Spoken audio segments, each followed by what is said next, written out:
Alright guys, so we're back with another video. So today's video is going to be my review on the mini Towser K. I have absolutely loved using this knife the past week or so. I have probably flipped this at least 5,000 to 6,000 times, if not more. Something interesting has happened with this knife actually. So when I got it, when I first got it, I was flicking it, and it would make the occasional ting noise, like the winning blade factor. The more I flicked it, the more it broke in, and now it makes a fantastic, super audible ting noise on the open and on the close, which is super cool. The only problem is that I cannot get it to show up on video, like audible. It does not sound anything remotely how it does in real life, which is kind of strange. And to be honest, on other videos, YouTube videos of reviewers, they have the same problem. I don't know what it is. I just can't get the right audible to show up. I don't know. Kind of weird. But so I did find some nitpicky things that I wish were different on this. Actually, quite a few of them, but they're just like super, just like dumb, nitpicky stuff. One of which is the button here. So you have this awesome textured rich light, right? This awesome, cool looking blade. And you have this boring, basic, dumb looking button lock. Why they just didn't continue this texturing into here, I have no idea. But, like, it looks awful to me. I don't like it. It looks so bad. And also, I wish there was some texture on this button. Like, not texture as in, like, raised, spiky texture.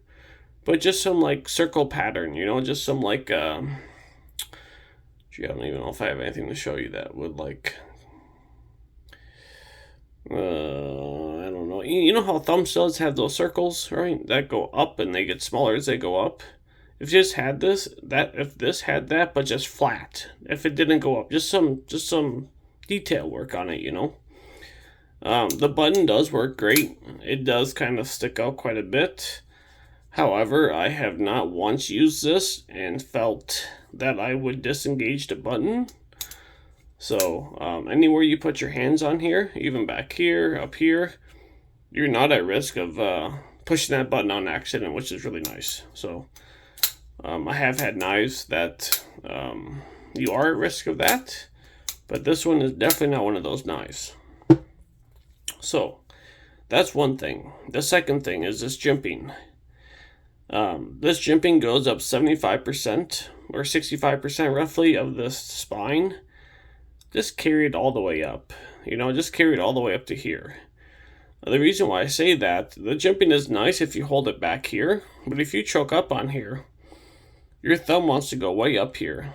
And I don't have big hands, like in between like a medium and a large, and my thumb wants to just naturally sit up here, not back. It feels weird back here. So I wish the jimping was all the way up. However, the jimping is done fantastic. This is exactly the kind of jimping you want on the spine. Not sharp, not too deep. It's nice and it's very mildly rounded, but it gives you like fantastic grip. When you have your thumb on here and you push forward, you're not going anywhere. It's so grippy. Also, that is the same jimping that is right here. So, super nice jimping. I actually think that this might be a little bit more rounded. Maybe not. Maybe just a tiny bit. It's hard to say. Another issue I have with this is this clip. I don't know if I'm the only one that thinks like this, but this clip looks freaking awful. It looks horrible on this knife. I think it would have been a lot more beneficial, or not beneficial, but it would have been a lot more aesthetic, to me anyway, if they would have went with like a wire clip on here. I don't know if you guys can kind of visualize that, but this, and it's also steel, it's not titanium, which isn't like a huge deal, but I wish the clip was different also. So they did a fantastic job with the screws. They're countersunk. I believe, well, yeah, they're countersunk and they're flat, so I don't know if you guys can see that, but they are flush. I don't know why they didn't inset this clip. If you're gonna take the time to do that with the screws, just do it with the clip too. It's not any more. It's very minimal work to do that. I don't know why. They could have inset this, right? It might have looked funny on this side, but you could have just put a cap on this, like a little cover, and had, well, maybe not. But yeah, no, just left it inset. You don't even need a cover. Yeah, I wish they would have done that. Even though it's not that thick, but it still catches lightly in your pocket. Not often, but with jeans it does a tiny bit. Not anything like to complain about, but maybe 1 out of 20 times. Also, we have these 3 screw holes on both sides. You can adjust this clip up and down a little bit, which is kind of cool. You can make a deep carry or extra deep carry, which is, I don't know, I don't think I've really seen that on a knife before. Not that I've really noticed anyway. So yeah, the clip is kind of crappy for me. They did do good on the hardware though. We got all T8s besides on the clip. T6 on the clip, T8 on the pivot. Frame screws are T8s also. Go over some specs just real fast. Overall, 7.6 inches. We got a 3-inch blade that is using 3V steel. The handle length is 4.5 inches. We have a nice tall flat grind. Blade thickness is 0.110. This is Rich Light. They call it Chocolate Glacier Rich Light.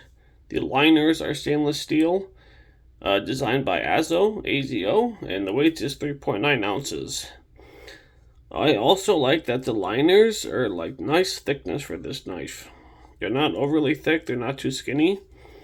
They seem to be perfect, and they're nice rigid feel to it. Also, the little inset here for the button lock is done very well. It's nicely polished. It's very symmetrical. It sits very nice with the button. I will say though, this did take a lot of breaking in to get rid of I had some pretty. I've only had a few button locks, maybe like I don't know, 4, 5, something like that. And for some reason, all the Kizer ones have all button stick. I don't know why. But it did go away after 2,000 disengagements, maybe. It took a long time for it to go away, probably 4 days, 5 days. But it's gone. I don't have it anymore. It's so smooth. You can get rid of that faster if you don't want to wait for the break-in. You just give it a little polish on the top, on the blade on the top here, and also on the button itself. Just give it a little polish, and then inside the groove too, on the backward facing groove, a little polish. Just with like some 3,000 grit sandpaper, just wet sand it a little bit. You don't need to overdo it. Just a little bit goes a long way. That's what I've done in the past with Kizers, and it seemed to work pretty good. So, some other things. The blade is so slicey. They did a fantastic job with the geometry on here. It slices very well. I sliced a whole bunch of cardboard with it. It did fantastic. I haven't sliced too much stuff, so I can't really say how well the edge is held up, but I mean, this is after, hard, I've been using this knife for everything for the past week and a half or so since I got it, and it's still super sharp. I haven't done anything with the blade, so, I've cut numerous things with it, and it's no rolls, no chips, no nothing, so this steel seems like it's held up pretty well, so. To be honest, guys, there's some other stuff too, actually. The other things I have kind of nitpicky issues with. So you see how this liner here kind of cuts off this hole? I wish they would have brought this curve down a little bit, and so it didn't cut off the hole. It just looks, I think it would be more aesthetic to have it like that, or have this hole like follow the curve right here of this liner. It just looks, I don't know, it doesn't look good to me for some reason. It's so nitpicky and stupid, but like, I think it would look so much better. Also, back here, you see how this blade kind of comes, when it comes down, it comes short of the curve of this liner. I wish they would have matched this better.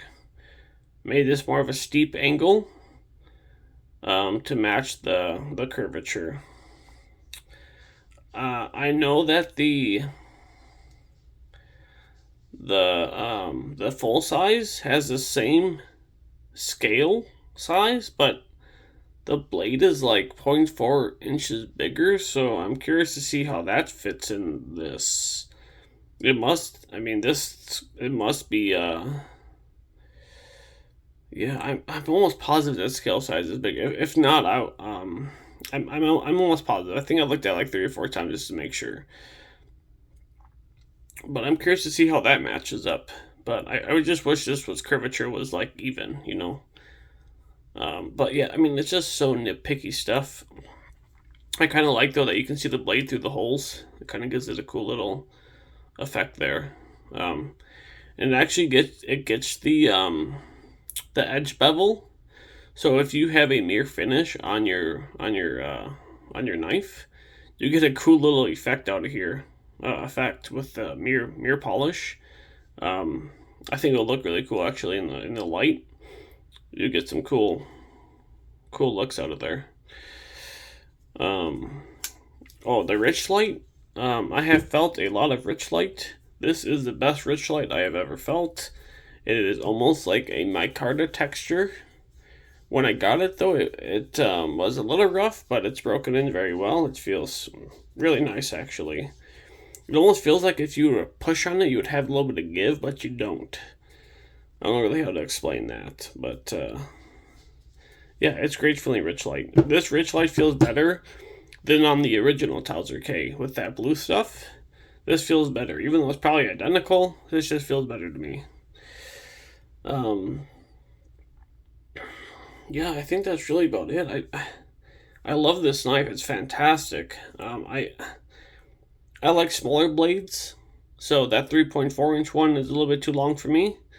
I might just get it anyway just to have like the pair of them, but just 3-inch one is perfect for everyday tasks.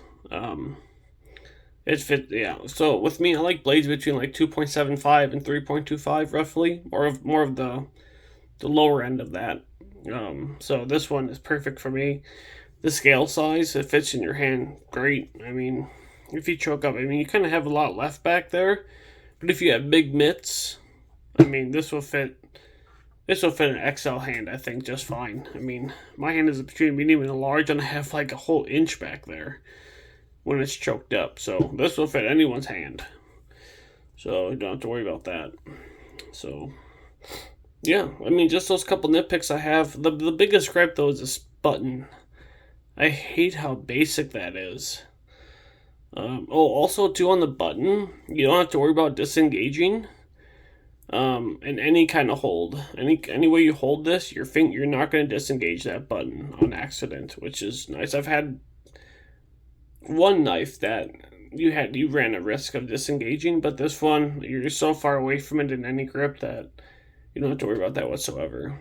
So yeah, that's really all I got. Pretty simple one today.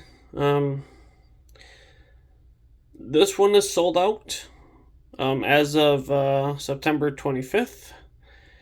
The full size is still available. It's $109.99. At White Mountain Knives, I do not have a coupon code for 10% off. However, many other people have coupon codes for 10% off. There's Knees, there's Bees, there's Tri-State. I think Lefty has one. There's so many people. So make sure you take advantage of that. You can get this knife for right around $100. Probably with tax, it probably comes out to like 102 or something, in the full size anyway. So yeah, that's really all I got, guys. Thanks for watching, and we'll catch you on the next one.